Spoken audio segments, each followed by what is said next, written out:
If you want a symbol of the most divisive issue in Australian politics today, then look no further than this immigration detention centre in suburban Sydney. Because behind the fence and the locked gates are people who entered Australia illegally to seek asylum. And across this country there are thousands of people being held in centres like this as their asylum claims are being processed. Now, journalists are not allowed access to this centre or any of the others, but what is happening to asylum seekers raises serious questions about Australia's sense of itself and its future.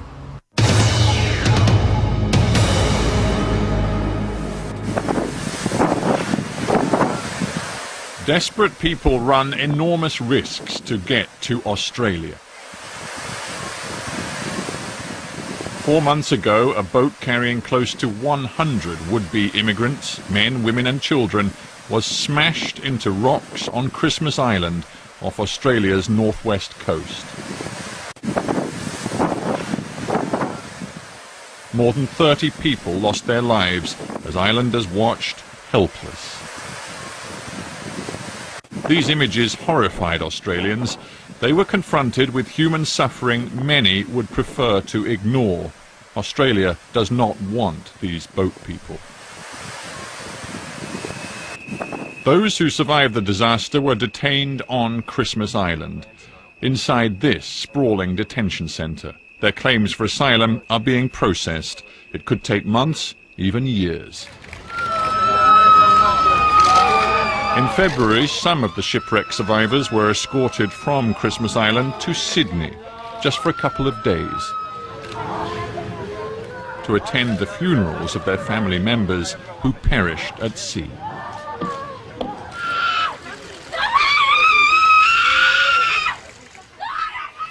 Among the dead, men, women and children whose journeys began in Iran and ended in this suburban cemetery. One of the mourners was Hussein Husseini. He survived the shipwreck, but his wife and baby son were drowned. While in Sydney, the Christmas Island shipwreck survivors were held in Villawood Detention Centre. Journalists aren't allowed in, but one visitor surreptitiously filmed an interview with Hussein before he was transported back to Christmas Island. همه اعصابا داغون، واقعا اعصابا همه خرابن. نمیخوام واقعا برگردیم. نمیخوام واقعا برگردیم. فامیل داریم اینجا. هر چقدر آدم بیشتر بتونه دور و بر فامیل آشناش باشه، فراموش میکنه مسئله رو. خورده کمتر فکر میکنه. درست این مسئله فراموش نشدنیه، واقعا نمیتونه، ولی خب کمتر میتونید فکر کنید. خدا شده شبایش که اصلا خواب نداره. همه صحنه جلو چشامونه. My children put the flower, they tell me, Tina's tell me, Mom, that's the Hussein and Maryam, and this one the baby. Maisa Al-Jadri was Hussein's closest childhood friend, and she mourns the loss of his wife and child. Maisa lives in Sydney, a new Australian citizen who arrived with a previous wave of boat people. She's now desperate to help Hussein win asylum. He doesn't have anything now. His child gone, his wife gone, his heart gone. We must understand. When you lost your love, how you feeling? Especially when you put baby in the funeral. That's his first child. And he talking about his child. What is your message to the Australian government, to the Immigration Minister, Chris Bowen? Just I want to say to Minister, I thank you for everything you do for us. I know a lot of things you did it very good for us. And I know you have result for what you doing. Maybe we can understand that because you minister and you have big country, you must look after all the problem of this country. I understand that.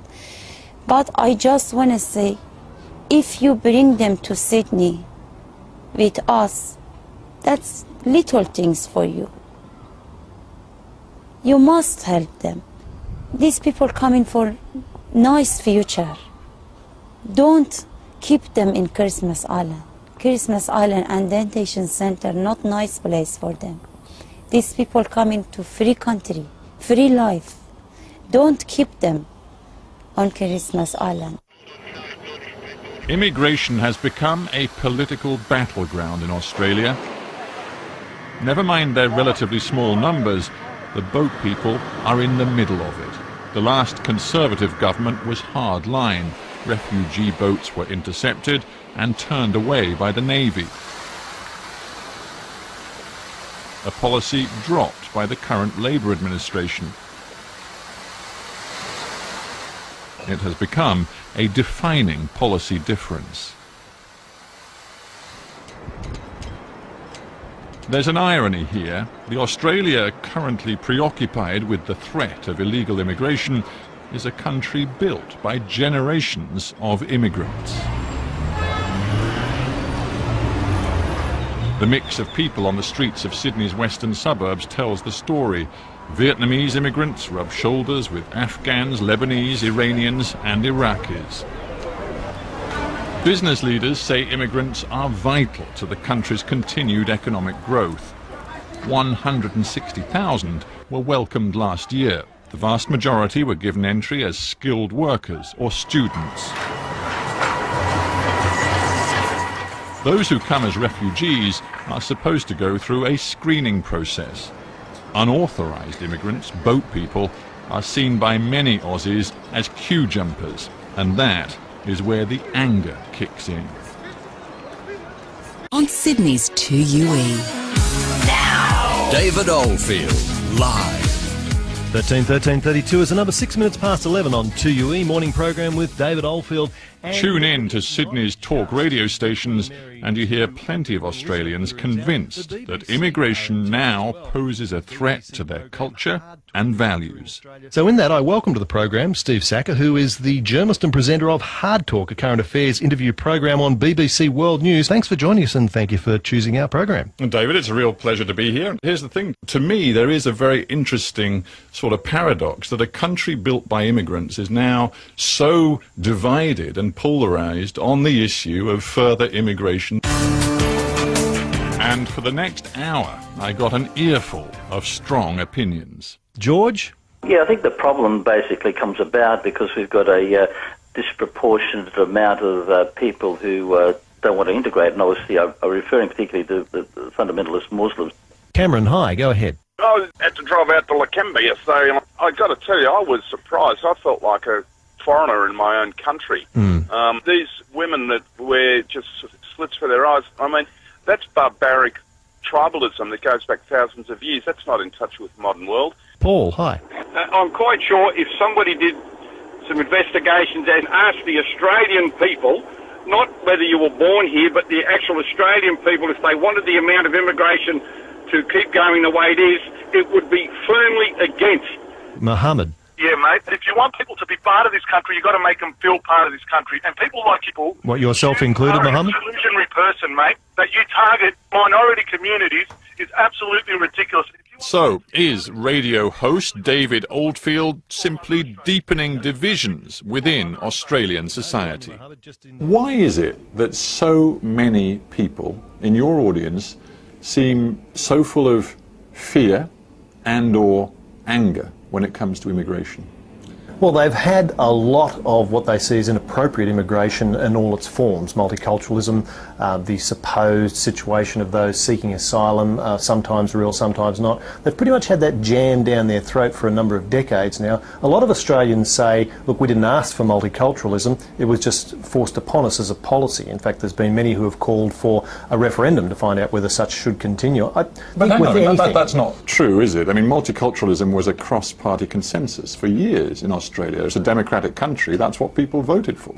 Well, no. I mean, after it was introduced by a single party, which, by the way, was wiped out in the biggest federal landslide in the nation's history back in 1975.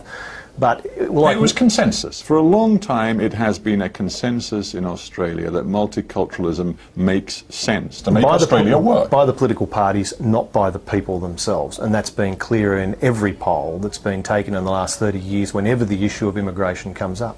So you're saying across the parties, the politicians of Australia have let the country down? Is that what you're saying? Certainly on this issue, very much so. It should be said for our audience that you speak from the point of view of a very small minority. You were for a time in the New South Wales Parliament a representative of One Nation. Now, One Nation was a very extreme party in Australian terms, and it never succeeded in making a national breakthrough. Well, it's extreme in your view. I haven't had anything to do with the organisation for over 10 years, and once again, I still don't step back from having been a member. This is not a One Nation issue. Now, people try and make it into a One Nation issue. It is an issue of people being upset with what they see as inappropriate immigration practices. And regardless of what the political parties will say, there has been a great deal of concern for this amongst large numbers of Australians, and that can be seen in all of the polls that have been taken over many decades. Most of the callers we heard today were deeply concerned about immigration, but particularly about Muslim immigration. We had a couple of callers who were self-identified Muslims whose message was very clear. They said, we are Aussies, we're proud to be Aussies, it may take Muslims time to integrate into this country fully, just as it's taken other ethnic groupings time to integrate fully into this country, but give us time. Is your mind closed, or when you hear those calls, do you reflect and consider that maybe they're right? No, I'm hopeful that they are right. Unfortunately, there's a lot of evidence that suggests that they're not right. They may be speaking for themselves and for other Muslims that are decent, law-abiding Australians that do feel that way, and I'm hopeful that is the case, because for us to be a cohesive society, that is exactly the sorts of views, but not just views, the actions that we need to back up those views to take place. A final thought. If one looks at the demographics of Australia and the continued lawful immigration into Australia, there is no doubt that over time Australia is going to become less white and less Christian. Do you have a problem with that? Not as long as we have a society that is cohesive, which I don't believe we have currently. It's breaking down rather than uniting, and not as long as people are law-abiding and they adopt that which we see generally as being the Australian culture. Well, that's a way of saying, yes, I do have a problem with that. Why not be honest about it? You have a problem with it. I'm not being dishonest. I have a problem with multiculturalism. I've never been back from it. A much simpler, direct question. Do you have a problem with Australia becoming less white and less Christian? No. David Oldfield, thank you very much for being on Hard Talk. Pleasure.